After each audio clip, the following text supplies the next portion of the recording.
What's up, guys? We're back with a full slate of NBA action here on Wednesday, February 26th. We're going to break down every NBA game tonight. We're also going to look at a few of the biggest college basketball games on the slate. We're going to look at bets on the side and over-under, and make sure to check that pinned comment throughout the day to see if there are any changes as injury news and player availability is confirmed. Still not all the way through the slate there yesterday, guys. We hit the Bucks plus 4.5. That was a solid one. Things got real messy at the end of that game, but it does come through as a nice win. Unfortunately, we had Memphis minus 8.5. They decided to play around with the Suns. They had to make a big comeback to eventually end up winning that game by 3 points in overtime. So no win for us, but a win there for the Memphis Grizzlies at home. So kind of embarrassing to have to take overtime there against the Suns, but that's what happens. We got the Lakers minus 8. That game's at halftime right now, and the Lakers are up by 8 or 9. I can't remember exactly, but it looks okay. I think we have a good chance of them pulling away in the second half.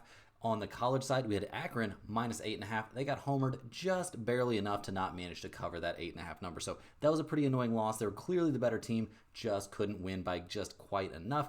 We also had Missouri minus 13.5, and Mizzou came through for us big time. They ended up winning that game by like 30 plus or something. So a comfortable blowout win and cover there by the Mizzou Tigers. So we'll take that. Hopefully looking at a 3-2 day, assuming the Lakers can come through. But still, guys, feel like we're a bit behind the 8 ball, running a little bit bad, but don't worry, stick around. That big, crazy, sick run, I believe it is coming. We're going to keep putting in the work. We're going to keep putting in the research. Do me a big favor to reward me from all that hard work I'm putting in. Hit that like button. It does a ton to help get the videos promoted. And as a thank you to everybody that does hit the like button, if we can get this video to 1,000 likes, I'm going to be giving away a free hoodie to one person who comments down below. So definitely get in the comments. Definitely hit the like button. Also, if you're new around here, subscribe to the channel so you don't miss out on our daily videos. And once we make it to 50,000 subscribers, we're like 1,700 subscribers away, something like that. We're going to be giving away another free hoodie. You can now sign up for a channel membership by clicking the little join button right below the video. Members get exclusive early access to all of my videos. They get their names up on screen just like right now. But more importantly, guys, you qualify for my monthly members giveaway. About midway through next month, I'm going to be giving away a Stump the Spread hoodie to one of my channel members randomly. I'll do the drawing on screen. I did it, I can't remember, like a week ago. And that went really smooth. Very happy to send a hoodie out to one of my biggest fans. So appreciate all the channel members big time. And guys, all of our videos are sponsored by StumpTheSpread.com. We have a team of experienced cappers over there for every major sport, currently covering NBA, college basketball, UFC, NHL, and MLB is right around the corner. Click the link in the description to head over to StumpTheSpread.com and check us out. If you're not sure if a premium package is right for you right now, just try us out by signing up for our free email list. That'll get you updates on our results and free picks straight to your inbox. The free pick that got sent out today was a winner once again. We've actually been on kind of a sick run with our free picks in the email list. So definitely get on that email list and comment below with any bets you're looking at today and to get into the giveaway. If we make it to 1,000 likes, I respond to every single comment eventually. It doesn't always happen that day, but I'm always looking at those comments. I'm always trying to get in there. Obviously, with a newborn in the house, it's a little bit tougher. I'm not going through, 100 comments every single day and answering them, but I'm doing my best to get back to as many of you as I can. And all those comments go straight to my phone, so you can rest assured that I at least end up seeing them. As always, guys, our favorite picks will be in the pinned comment down below. Now let's get into our first game of the night. We have the Boston Celtics going on the road in this one to take on the Detroit Pistons. The Celtics come into this game fresh off a 111-101 win there against the Raptors. We actually ended up having Toronto plus 11 as a premium pick over at StumpTheSpread.com. And guys, it was awfully close. It was a little bit scary there down the stretch, but it does come through a nice win there. Fading the Celtics coming off a win has always looked good this season, and it continued to look good in that one. Obviously, playing in Toronto has been a bit of a tough road spot. We didn't hate what we saw from the Celtics in the game, kind of in general. Jaylen Brown, a decent night from him, 24 points, 22 from Derek White. Actually, not a great day there from Jason Tatum. Only 3 of 12 from 3. When he has those bad three-point shooting days, the offense doesn't look great, but he was still plus 20 out there, so who am I to complain? Pritchard looked great off the bench, putting up another 20-piece, and Boston managed to get the win despite shooting only 30% from 3. It helps that they got up 51 threes, but yeah, not a great shooting night from them. They did okay on the boards, but their opponent Toronto did them a lot of favors. Toronto ended up shooting 15% from 3. So yeah, this game could have honestly been a win there for the Raptors if they would have shot the ball even decent. But I digress, guys. We'll definitely take the win on that one, and the Celtics will take the win as well. But hey, we get that against the spread win. Coming into this game, it looks like there could be some guys missing. I mean, we see Drew Holiday still on there dealing with his injury. Porzingis has been on the injury list. We'll see what happens. He didn't play in that game against the Raptors, so that was definitely helpful. He's dealing with an illness. I would say there's definitely a chance he could be back here for the second half of a back-to-back. Horford, he also didn't play in the front half of the back-to-back. I think it's very, very likely he plays in the back half. And Jrue Holiday, guys, they changed it from being, a shoulder injury or whatever. That was a shoulder thing that he was dealing with, right? I believe it was. But yeah, they changed it from that to being just rest. So I think it's he's a big favorite to play in this game on the second half of a back-to-back as well. So we'll see what they do here on the road against the Pistons, who come into this one 32-26 on the season. So playing relatively well. Now they've won, 7 in a row? Not necessarily against the greatest competition. I mean, the best team they beat in there was the Clippers, and that was a nice win their last time out. They'll definitely take that one. And at 32-26 on the season, things are working out for the Pistons. They, it was a openly stated idea there by Cade. Their goal was to get the 6th seed, and they've got a 4-game cushion over the Magic for that 6th seed, and they're only a game back of the Pacers for the 4 seed. So things are really working out for the Pistons. Obviously, in that game against the Clippers, they played pretty well. Cade, a 32-piece, only 9 of 22 from the field, though, so let's not freak out too much.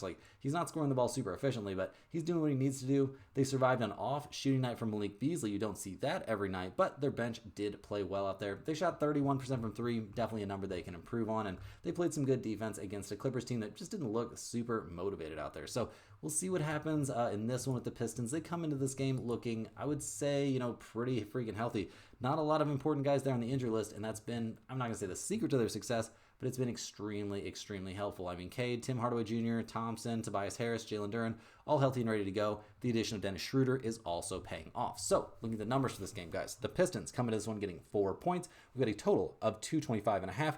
Boston, 14-15-1 against spread on the road, 4-4 against spread on no rest, 11-29-1 against spread after win, 32-26 to the under.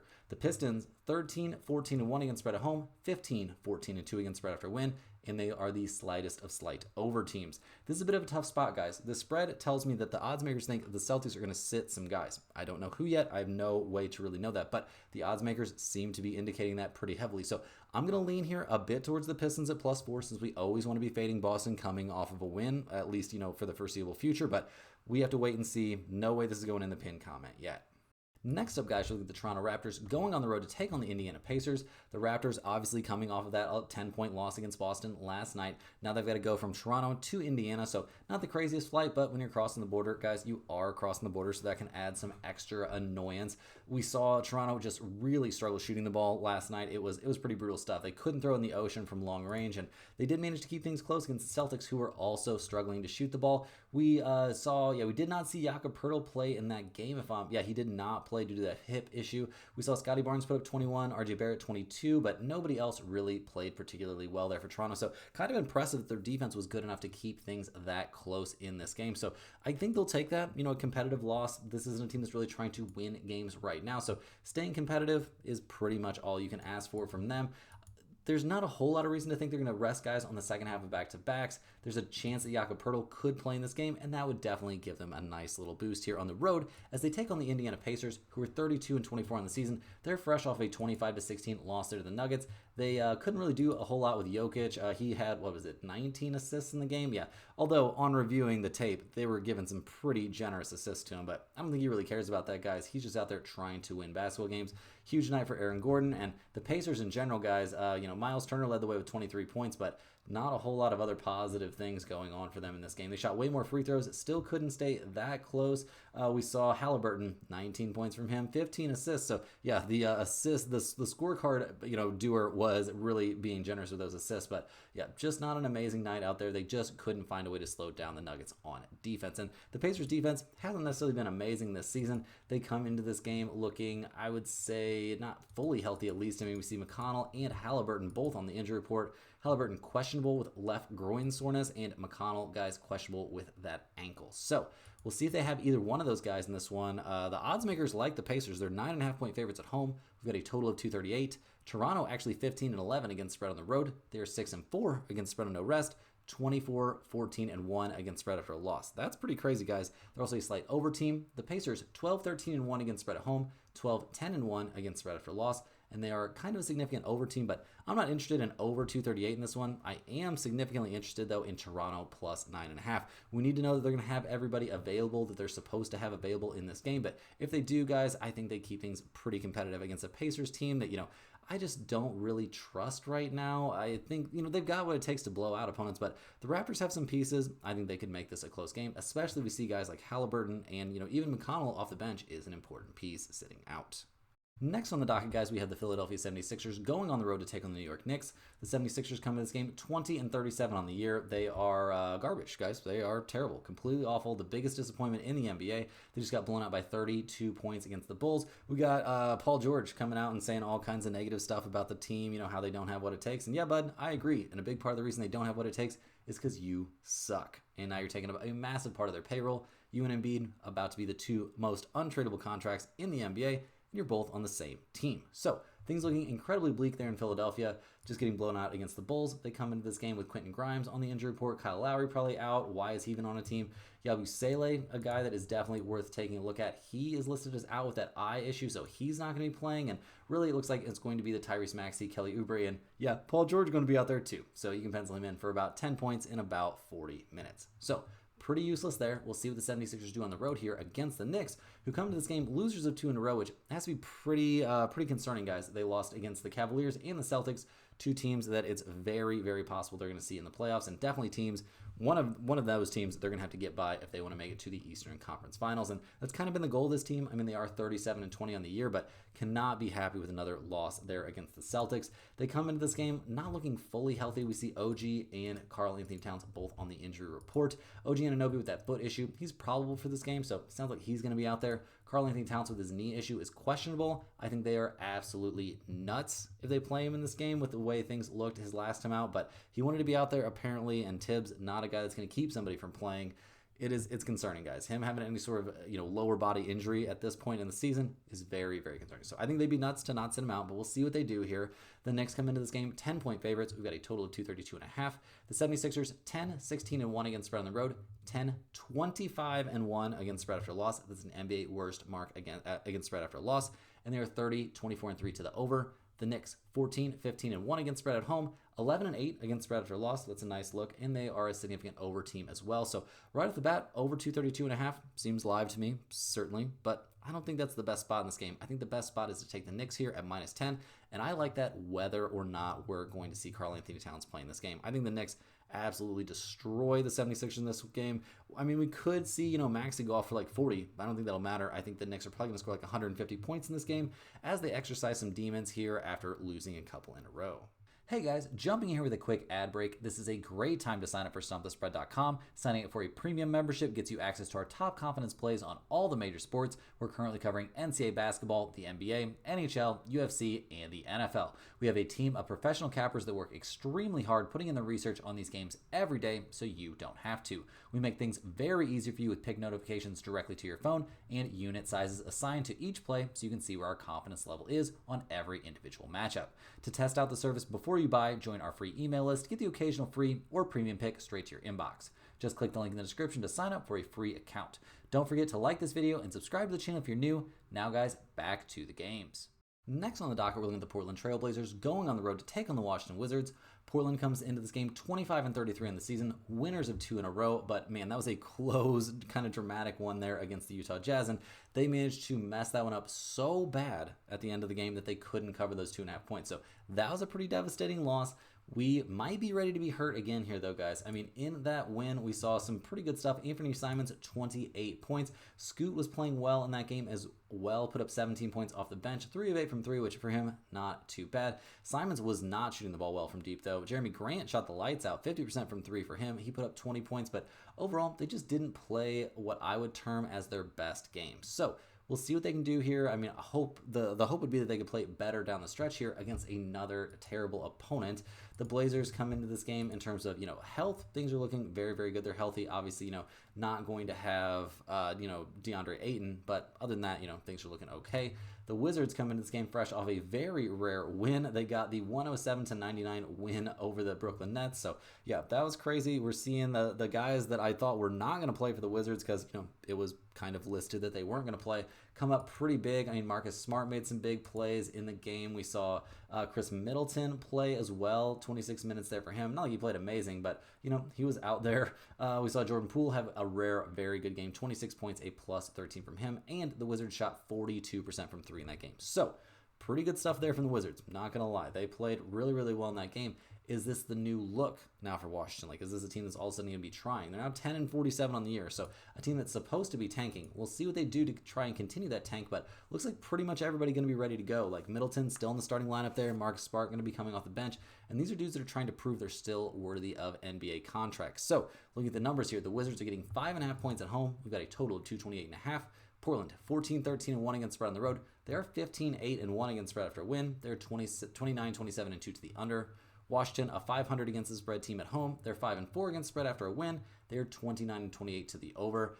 I think this is a very reasonable spot to definitely think about taking over, but more than that, guys, I think you actually, as sick as this feels, kind of want to be on the Washington Wizards and the points. I know this is a letdown spot for them after a win, so I would listen to arguments on either side, but I think 5.5 is too much for a Portland Trailblazers team that I really don't trust right now. Next up, guys, we got the Oklahoma City Thunder going on the road to take on the Brooklyn Nets. The Thunder are fresh off of blowing that game against the Timberwolves, guys. Absolutely blowing it. That's an embarrassing one. A really, really embarrassing loss. They gave up a 24-point lead in the fourth quarter to eventually lose in overtime. Like, you just can't be doing that. SGA, cool, you put up 39 points, 17 free throws, blah, blah, blah, blah. Congratulations. But that was they fell apart. They fell apart. They got outscored 41-19 in the fourth quarter, and then I got outscored 10-7 in overtime. Like, not a good night. They shot 30% from three. They didn't have Chet Holmgren in this game, but that shouldn't matter that much. We did also see Hartenstein. He only played 16 minutes in that game, so that is definitely a problem, that face issue. He, sounds like he's fine. Like, he had that facial contusion on Monday. Sounds like he's not even on the injury report here, so he should be back. But, man, that was a brutal loss there for the Timberwolves. So they're going to be in a bounce-back spot for sure. They've got everybody rested and ready to go out there. So they're going to be looking for some revenge here. They're going on the road to take on the Brooklyn Nets, who are 21-36 on the season. We saw Claxton get a one-game ban there for too many flagrant fouls. So that's, you can't be doing that, bud. They are fresh off of that loss against the Wizards, which has to be pretty embarrassing. I mean, they were on the road, I guess, but yeah, you can't be losing to the Wizards, guys. I don't care. They shot 40% almost from three in that game. They got to the line plenty. They did a good job on the boards, and they still managed to come away with a loss. That is embarrassing. You can't be losing to the Wizards. I don't know what else to say. They did not play well. They lost to the Washington Wizards. So they're in a bit of a bounce-back spot as well. It's going to be a little bit tougher for them going up against one of the best teams in the NBA. The starting lineup is riddled with injuries also, guys. We see D'Angelo Russell, Cam Thomas. We see Cameron Johnson on there, and obviously Nick Claxton suspended, as we just discussed. D'Angelo Russell dealing with the ankle. He's been ruled out for this game. I don't think they want him to play. Cam Thomas, they don't want him to play at all. He's also been ruled out. And Cameron Johnson with his back issue is questionable. So, looking at the numbers for this one, the Nets are getting 17 points at home. We've got a total of 216.5. The Thunder, 14-11-2 against spread on the road. 6-4-1 against spread after a loss. They are a significant over team. Brooklyn only 11-16 against spread at home, but they are 19-15-1 against spread after a loss. They're 34-23 to the under. This is a kind of weird spot, guys. I honestly want to be taking the Thunder here at -17, but that feels so gross. But they're in such a massive bounce back spot against a team that, it's hard to say they're trying to win at this point. I mean, they kind of are. There's a part of me that wanted to take the Nets since it's 17 points and they're in a bounce back spot. But if Cameron Johnson doesn't play in this game, like, that just goes absolutely out the window. So I guess we have to wait and see here. But this is a game I'm more than happy to stay far, far away from. Next up, guys, we got the Atlanta Hawks going on the road to take on the Miami Heat. The Hawks come into this game 27-31 on the year. They're fresh off of a nice win there against the Heat, but not exactly, cruising through this season, I wouldn't say. They've had their ups and downs, but this is a team that really tried to improve at the trade deadline, and yeah, that win against the Heat is fine. We saw, I don't know. It's tough to really come up with a lot of positives. Trae Young played terrible, but was still a +26 because he had 14 assists. A lot of double-digit scores. The bench played really well. Terrence Mann played well, so that's a nice thing to see. Karis LeVert playing well off the bench. They only shot 25% from three and still managed to come away with a win. So I guess there are some positives, but the Hawks, guys, they're just in a rough spot. We see Trae Young listed as day-to-day, but he's going to play out there. No worries there, and everybody else is healthy here as they go on the road to take on the Miami Heat, who are going to be without Jovic for at least 4 weeks as he deals with that hand injury. They've lost 2 in a row and 6 out of their last 7 overall. Tyler Hero's putting up big scoring numbers, but those are coming in losses. And yeah, against the Hawks, guys, not so much of a big Tyler Hero day at all. He finished the game with only 11 points, Andrew Wiggins actually played really well. He had 23. Kyle Anderson, 14 off the bench. So they played okay and like those guys played okay, but the shooting numbers were abysmal. 7 of 40 from long range. So they're in a huge bounce back shooting night as well. We'll see what comes of that, if anything. They're very banged up. We see Wiggins, Bam, and Kel'el Ware all on the injury report. Wiggins dealing with that jaw issue. Sounds like he's going to play. Bam, questionable with a right calf contusion. That seems a little bit more sketchy. And Ware, guys, with his ankle issue, sounds like he's going to suit it up. He's going to go. So, look at the numbers, guys. The Heat are 1.5 point favorites at home. We've got a total of 229.5. Atlanta, 16 and 14 against spread on the road, 14 and 12 against spread after win, and they are a significant over team. Miami, 10 and 13 against spread at home, 14 and 14 and 1 against spread after loss, and they're 30 and 26 to the over. So over 229.5 looks very live in this game, which feels weird to say about a Heat game, so might not end up being too big on that one, but I do think there's reason to, at least slightly like the Atlanta Hawks in this game, although Miami's in a bounce back spot, so really not a game that I'm going to be too jazzed to have a lot of money on. Next up, guys, we're looking at the LA Clippers going on the road to take on the Chicago Bulls. The Clippers struggling. They've lost 3 in a row. This road trip not exactly going great, losing at the Bucks, at the Pacers, and at the Pistons over their last 3. Yeah, I don't know, guys. This Clippers team, really hard to make out what they're actually going to be. They couldn't throw the ball in the ocean their last time out. That was pretty abysmal, guys. Harden actually led the team with, 18 points, but was a minus 22. We didn't see anything good. I mean, this wasn't obviously the full-strength team either, so that's obviously, a huge, huge consideration, but not loving what we saw from the Clippers in that last one. Are they, going to be able to bounce back here? Are they going to get healthier? Well, right now, it appears kind of.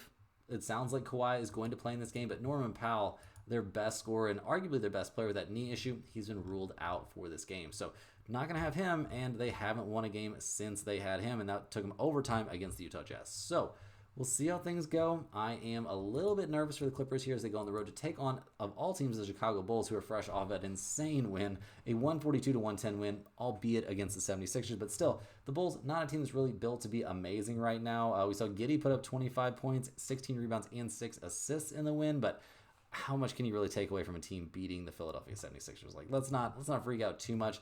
The Bulls have Herter on the injury report, Vujacic on the injury report, Dosunmu and Jalen Smith both listed as out. So sounds like we won't see them. Herter is probable. Vujacic, guys, is doubtful. So there's no way they're going to suit him up. What are they trying to accomplish? Like, he's not going to be playing. The Bulls are getting 7.5 points at home. We've got a total of 228. The Clippers, 12 and 16 against spread on the road, 13 and 12 against spread after loss, and they're a slight under team. The Bulls, 13, 16 and 1 against spread at home, 6, 14 and 2 against spread after win, and they're 30 and 28 to the under. Guys, I definitely think this is a good spot to take the Clippers at minus 7.5. I know no Norman Powell, so that is a little bit concerning, but they're in a bounce back spot. I think they bounce back here against the Chicago Bulls, a team that's in a huge letdown spot. Maybe they're trying, maybe the effort kind of gets to the Clippers, but the skill discrepancy is on the Clippers side by a large margin. And if there's no Vujacic out there, like, who's really going to slow down Zubac? I think that gives the Clippers a big rebounding edge. So definitely give me the Clippers on the road to snap that losing streak. Next up, guys, we get the Sacramento Kings going on the road to take on the Utah Jazz. The Kings are fresh off of an insane 130-88 beat down there of the Hornets. Zach LaVine put up 42 points in the win, so that's cool. Maybe that gives them a little bit of hope there in Sacramento, but at 29 and 28 on the season, they're currently in the 10 seed. They can, kind of, I wouldn't say they can pencil themselves in, but the Suns look pretty bad, and they're 2.5 games up on the Suns, so maybe the Kings can hold on to that last spot, but the teams in front of them, like the Warriors, I would say the Warriors are headed up the standings. The Mavs might be headed down. We'll see how things go. And the Timberwolves and the Clippers, you really don't know. So I guess the Kings can feel like they're pretty alive. They're only technically 2 games back of the 6th seed, so that can't feel horrible. We'll see what they do here down the stretch. They come into this game after that blowout looking, pretty healthy. Everybody good to go except for Keon Ellis, who's on the injury report, but it sounds like, I guess he is fully questionable with that ankle issue. So we'll see what happens with him, but he is healthy as they go on the road to take on the Utah Jazz, who are fresh off that 2-point loss there against the Trailblazers. Obviously, Utah, not a team that's necessarily trying to win. They rested a lot of guys in that game against the Blazers to eventually, take the very close loss. So we'll see if any of those guys are back for this one. It's looking like Colin Sexton, Markkanen, Collins, Walker Kessler all remain on the injury report, but are they really going to be out? Sexton technically, has been ruled out. Markkanen with his back issue. Oh, he's been fully ruled out too. John Collins also out. So they are just, going ahead and ruling these guys out with some pretty bogus injuries. I guess Walker Kessler might play. He's questionable with an illness, but they are they're tanking it out there in Utah. They are, ramping up those fake injuries. keeping those guys off the floor, and they are going to, do everything they can to increase their chances of landing Cooper flags. So we'll see what they do in this one, guys. The Jazz are getting 8.5 points at home. We've got a total of 235.5. The Kings are only 11, 16-1 against spread on the road. They're 10, 16-2 against spread after a win. They are 13, 24-2 to the over. The Jazz actually 15 and 13 against spread at home, 20 and 22 against spread after a loss, and they are a significant over team as well. First up, guys, I love over 235.5 in this game. I think that's very, very reasonable. I think that's a number we can get to pretty often. I don't know if it's going in the pin comment, though. Those under numbers can feel really, really sketchy, but I think this is a very good spot to take the Sacramento Kings at minus 8.5. They are kind of figuring things out. They're getting some big games from their new players. I don't necessarily think this is a team that got better through the De'Aaron Fox trade, but I do think they have what it takes to beat the Utah Jazz here by at least 10, despite the fact that the Kings are playing on the road. They got to be desperate to win these games and keep themselves in the playoffs and give themselves a chance to move up the standings. I think they actually have something to prove here this season. Next up, guys, we've got a game that's only on ESPN because they thought Wembanyama would be playing. We've got the San Antonio Spurs going on the road to take on the Houston Rockets. The Spurs have now lost 4 out of their last 5. I'm pretty sure that, Wemby news was pretty devastating. We saw them lose back-to-back games in their last 2 in New Orleans in that little 2-game series there. And, losing 109 to 103 against the Pelicans probably does not feel great. This Spurs team is kind of in shambles now, after the Wemby news. You see Chris Paul and De'Aaron Fox starting together. You can honestly ask yourself what the fuck is going on. We see just not good news, guys. Not good stuff. This team looks terrible. I mean, Bismack Biyombo is starting at center for them right now. I think that guy was playing back when I was in kindergarten. This is not a good team right now. Not really designed to win at this point, but you've got De'Aaron Fox, so maybe you've got a chance to win some games. But really, at 24 and 32 on the season, and currently 4.5 games back of the 10 seed. Not looking good. Not looking good at all for those San Antonio Spurs. So they're going on the road here to take on a Houston Rockets team that's fresh off a 3-point win against the Bucks last night. So we'll see what happens there. The Spurs are fresh off of a loss last night against the Pelicans. So we'll see how things go there. But it's not looking, hasn't been looking good. Now they got to travel from New Orleans to Houston. Not a bad flight. The Rockets come into this game 36 and 22 on the season. They've been floundering here as well. Not having a great time. Obviously coming off that win is really nice. Sengun played well. Jalen Green played well, but they've been really floundering in the absence of Fred VanVleet. And it sounds like, guys, he's not going to be back for this game. I mean, we don't know that for sure. Technically, it's possible he's been, he's getting closer, it sounds like, but I don't see it. I think we would have a much better idea if he was going to be back for this one. So looks like the Rockets won't have VanVleet, but they're still 8.5 point favorites. We've got a total of 225.5. The Spurs 12 and 15 against spread on the road, 4 and 5 against spread on no rest, 29 and 26 to the over. Houston 13 and 14 against spread at home, only 4 and 8 and 1 against spread on no rest, and they are 30, 26 and 1 to the over. You could take over 225.5, I guess. I don't think I love that necessarily. You could also take the Rockets here to get the winning cover at home against a floundering Spurs team, but I think the side I really want to be on in this one, as disgusting as it is, I guess, is the Spurs and the points. But really, guys, this is a game I want to stay far, far away from. I've got very little interest in backing either one of these teams in this spot. Now, guys, switching gears, we're going to head over to the college basketball side of things. We're first up looking at number 8 Michigan State, going on the road to take on number 16 Maryland in a clash there in the Big Ten. We see very good stuff from Michigan State this season, guys. They're looking great here down the stretch, winning 4 out of their last 5. They did that hiccup against Indiana, but they're fresh off a 75-62, very, very nice come from behind win there at number 12 Michigan. So that's a pretty big rivalry game. They get the win there. That has to feel fantastic. We liked what we saw just across the board, honestly. I mean, Richardson putting up 21 points. That has to feel great. They shot 40% from 3 in the game. They won despite their opponent shooting more free throws, not by a lot, and they dominated the board. So love that journey for the Spartans right now. They're playing great. They are clearly looking like the best team out there in the conference, and they're a good offensive team, good rebounding team, and they play great defense. So will that travel here, going on the road to take on the Maryland Terrapins, who are 21-6 on the year. They're currently in 4th place. A couple losses back there of Michigan State in the standings, but they've been playing really, really well, winning 4 in a row, beating Rutgers, Nebraska, Iowa, and USC. None of those teams are particularly scary, but they do have big wins over ranked opponents this season. So they've got plenty to hang their hat on coming into this game. It's going to be a test for them. I mean, Derek Queen is a monster, 16 points per game, 55% from the field. Very, very good there. This is not even arguably, this is a better offensive team than Michigan State, but Their rebounding numbers, maybe not as good. Their defense, also very, very solid, guys. We like a lot of what's going on for the Maryland Terrapins right now, and there's a reason they're 3.5-point favorites in this game. There's a total of 150.5. Michigan State, they are 5-2-1 against spread on the road. They're 18-9 to the under. Maryland, they are 10-6-1 against spread at home. They're 18-9 to the over. Guys, we're going to be on the home team in this one. It feels a little bit sick to be fading Michigan State with how well they're playing, but I honestly think we want to be on Maryland. I know they're favorites in this game. They got to win by 4, but that home court advantage is a big, big deal. Michigan State's in a huge letdown spot, so I think this is a very good spot to be on Maryland here. I think they just, find a way to take care of business here against Michigan State. Next on the docket, we're headed to the SEC. We've got Ole Miss going on the road to take on number 1 Auburn. The Ole Miss Rebels, guys, 19-8 on the season, but fresh off of back-to-back losses. They lost against Mississippi State, and then they lost against Vanderbilt. They've got a tough last 4 games, guys, at Auburn, then Oklahoma, then number 5 Tennessee, then at number 3 Florida. So it's not like it gets a whole lot easier here for Ole Miss. They're a middle-of-the-pack team in the SEC right now. They lean kind of heavily on Sean Padula, which we'll see how that goes in the tournament, but right now the rebounding is the big concern for me, especially in this match. I think they're going to have a really, really hard time on the glass here against, an Auburn team that's elite across the board in basically every facet of the game, guys. The Tigers 25-2 on the season, fresh off a 12-point win there against Georgia. We love what we're seeing from Johnny Broome this season. He's looking like a monster, arguably one of the best players in college basketball. The scoring numbers are insane for this team. They're good, great on the boards. Their defense is very, very good. It's very, very rough to find any weaknesses for this team. I mean, they're fresh off a 12-point win, so not necessarily a blowout. They, edged by Arkansas the game before that, so they're not really blowing out teams at this point in the season, but we'll see if they can do that in this one. The odds makers think they could. Auburn, 12.5-point favorites at home. We've got a total of 153.5. Ole Miss, 5-4 against spread on the road. They are 15-12 to the under. Auburn, only 6-1 against spread at home. They're 16-11 to the over. This is honestly a pretty tough spot. Ole Miss has to be desperate here down the stretch. They've got to be looking to do anything they can to, improve their tournament resume and grab these big wins when they get the chance. And they've been playing, some tough teams.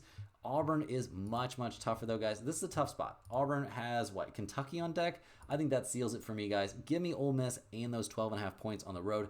I don't know if we're going to be on this game in a significant way, but I do think the Rebels find a way to keep this game close here against an Auburn team that's probably going to be more focused on their next game than on the business at hand.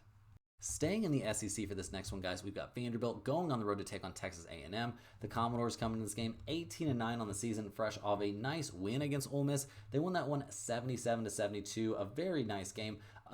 Nice for them to snap that 3-game losing streak, but when your 3-game losing streak is against Auburn, at Tennessee, and at Kentucky, that's not so bad. That's a pretty excusable losing streak there. So we'll see what they can do in this one. I mean, against Ole Miss, they played really, really well. Obviously putting up 77 points, not a bad day for them. They shot the ball pretty well from 3. They did get the benefit of a lot of whistles. So they shot 29 free throws. Ole Miss shot only 15. They did do a good job on the boards as well, but can they really count on that many free throws in this one? Well, they're going to be the road team. That makes that a little bit problematic. They're playing at number 12 Texas A&M. The Aggies come into this game losers of 2 in a row as well, though, guys. They lost at Mississippi State in not that even close of a game, and then played a pretty competitive one against number 6 Tennessee, eventually coming up 8 points short. So this has been a very good team over the course of the season. There's no doubt. They've got a tough, end of the season. They play Vanderbilt, then at Florida, then number 1 Auburn, then at LSU. So we'll see if they can, finish things off strong. Obviously, they don't have to worry about, tournament seeding too much, but at 9-5 in conference play, I think they would like to move up the standings before the conference tournament. We'll see if they're capable of that. They're an elite rebounding team, elite defensive team. The offense can be a little bit lacking sometimes, but guys, they're 7.5-point favorites in this one. We've got a total of 145.5. Vanderbilt 3-5 against the spread on the road. They're 14-13 to the under. Texas A&M 9-4-1 against spread at home, 18-9 to the under. Guys, I'm gonna be taking Texas A&M here to win this game, probably by double digits. I just don't have enough faith in Vanderbilt on the road. They're a very good home team, but on the road here against a very motivated Texas A&M team that's lost 2 in a row, I think Vanderbilt probably gets crushed on the glass. I think they probably get homered very aggressively. I think we'll see Texas A&M shoot probably double the free throws, and I think that makes them win this game by at least 10. Now, guys, hopping over to the ACC, we're looking at the NC State Wolfpack going on the road to take on the Syracuse Orange. The Wolfpack only 11-16 on the season, but they've won 2 out of their last 3, with those wins being against Boston College and Wake Forest. It's not time to throw a parade, but they are kind of headed in the right direction here at the end of the season. They've got winnable games down the stretch. I mean, Syracuse, Georgia Tech, Pitt, and then at Miami. So, they can finish this thing off kind of strong, but at only 4-12 in conference play, it has not been the season of their dreams. They're in the 300s in most of the major statistical categories, and it's not really trending in the greatest direction. They're going on the road to take on a Syracuse Orange team that's had a similar rough time. They're only 5-11 in conference play. They've lost their last 3 in a row, including a loss at lowly Miami. They kept things very competitive against North Carolina. They kind of hung around at Pitt, but it's been rough down the stretch, guys. There's no sugarcoating it. Their season-long numbers look much better than what we've seen from NC State. I mean, they're a good rebounding team. They play maybe not the best defense, but they can score the ball a little bit despite not having a big-time leading scorer. So, looking at the numbers for this game, guys. Syracuse, only 1.5-point favorites here at home. We've got a total of 143.5. We see NC State, they're only 2-6 against spread on the road. They're 16-11 to the under. Syracuse, 7-1 against spread at home, 13-1 to the over-under. I think this is a pretty good spot to look at Syracuse here at home. I know they're not an elite team or anything like that, but in this specific matchup, I think they've got a very good chance. They haven't really let go of the rope very often this season, and I think they've got what it takes to knock off NC State here. Heading over to the Big East, guys, we're looking at the Villanova Wildcats going on the road in this one to take on Seton Hall. Villanova comes in this game 16-12 on the season. They're currently middle of the pack. They're 9-8 in conference play. They're fresh off a huge win, an 81-66 beatdown at home against Marquette. A crazy game there. They've got to be very, very proud of themselves for that one. Not a lot of people saw that one coming. Well, I would say some people maybe saw that one coming. I wasn't involved in that game in a major way, but yeah, a big win there for Villanova. And now they get to take on a Seton Hall team that they've already beaten comfortably once this season. Eric Dixon, one of the best players in college basketball, putting up crazy numbers. The problem for Villanova, generally speaking, is their lack of rebounding. But when you play defense and you can score the ball, you can get away with being a little bit weak there on the boards. On the road here against Seton Hall, I mean, the Pirates, they're 7-20 on the year. They've been one of the worst couple teams out there in the entire Big East. They're fresh off a loss against Xavier. It was only, a 7-point loss, so they hung around there, but they got blown out at Marquette. They got the weird win against UConn, so definitely a team capable of upsets, but they also, got blown out by 30 at home by Butler. So, pretty inconsistent. They're 420th in the nation in points per game. Kind of crazy. Not where you expect to see a Big East team very often. And their rebounding numbers, pretty bad. Their defense, also pretty bad. You kind of get the gist here, guys. And Seton Hall, they're getting 7.5 points at home in this game. We've got a total of 130.5. Villanova, only 3-6 against spread on the road, 17-10-1 to the over. Seton Hall, 6-8 against spread at home, 13-1 to the over-under. Guys, Villanova, they've got not very many chances left on the docket to really improve their entire, resume here. So I think I'm going to be taking Villanova here at -7.5. They're going to be in desperation mode here. They got to show what they can do at the end of the season. They don't have very many more chances. I think we see them run it up here against Seton Hall, comfortably winning this game by at least 8, if not 18. Next up, guys, we're staying in the Big East. We've got St. John's going on the road to take on Butler. Number 7, St. John's comes in this game fresh off an 89-75 comfortable win there against UConn, and they have been cruising. They had that hiccup at Villanova where they lost by 2. That was a little bit, a blip there, but other than that, they have just been running roughshod over this entire conference. They're 15-2 in conference play. RJ Lewis Jr., a monster. This team, crazy good on the boards, crazy good defensively, and they can score the ball like there's not a whole lot of weaknesses to find here for St. John's. And they're going on the road to take on kind of a middle-of-the-road Butler Bulldogs team. They're 6-10 in conference play. They are fresh off a win against DePaul, but the last time they kept things competitive against a good team, it's been a while. I guess they only lost by 9 against Marquette, so we'll give them some credit for that one, but it has been a pretty brutal season here for Butler. I mean, not a team with a ton of scoring punch. I mean, Telfort isn't bad, but this team doesn't score the ball great. They play very little defense, and their rebounding is also not very good at all. So, looking at the numbers here, guys, this feels like a fake number. Is Butler really only +6? Can that possibly be true? Have I written this down wrong? Like, apparently St. John's is like -6.5 or 7.5, something like that, depending on where you look. So, that is very, very interesting, guys. I'm going to withhold judgment on this one a little bit. Seems like I must be missing something here because how is this like spread a real thing? It makes no sense to me. I would have thought it would be double digits here for St. John's.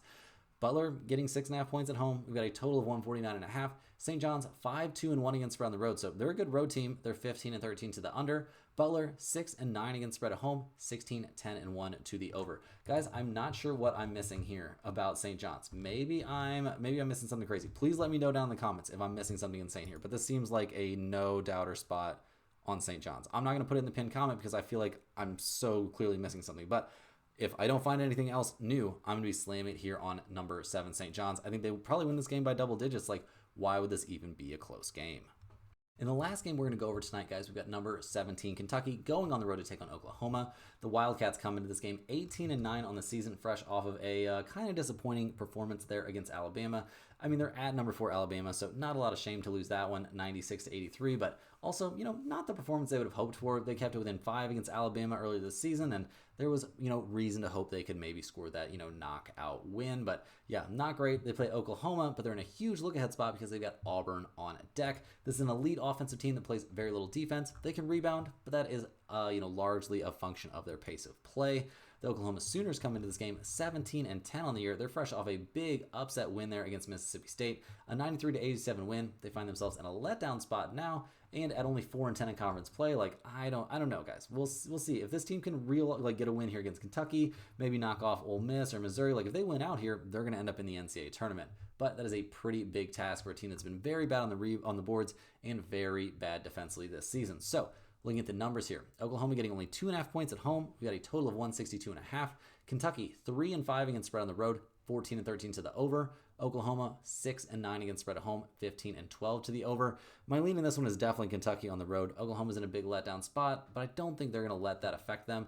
Kentucky's in a huge look-ahead spot, so maybe I'm messing up here by not shading towards Oklahoma, but this one's a bit of an odd duck, guys. I'm probably just going to stay away from it in general. That's all the games we have for today. Hit that like button for good luck on all of your bets and to help us get to 1,000 likes so we can give away a hoodie. Subscribe to the channel. Help us get closer to 50,000 subscribers so we can give away another hoodie. Let us know in the comments any questions you have on today's slate. Get over to stompthespread.com. You click the link in the description. You head over there. Get on that free email list. We've been sending out tons of free email winners. It's actually been a little bit nuts lately. And we will see you guys tomorrow for more sports betting action.